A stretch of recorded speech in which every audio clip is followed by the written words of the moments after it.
Is eFootball lagging badly on your phone? Don't worry. In this video, I'll show you some simple settings to make eFootball run smoother, even on low-end devices. First, open eFootball on your device. Before changing anything, make sure you have a stable internet connection. Once the game is open, stay on the home screen and tap on Extras. Next, tap on Game Settings. Now inside Game Settings, you'll see several options. Here, tap on Graphics. This is the important part. Now follow the exact settings I'm showing on the screen. These settings will reduce the graphics quality a little bit, so the game might not look as detailed as before.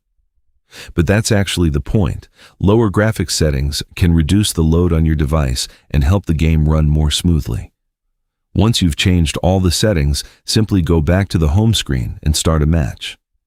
You should notice smoother gameplay with fewer frame drops and less stuttering. Of course, the results can be different depending on your device and internet connection, but these settings are definitely worth trying if you're struggling with eFootball lag. So, that's how you can easily reduce lag and enjoy smoother gameplay in eFootball. If this guide helped you, make sure to like the video and subscribe to the channel. Thanks for watching.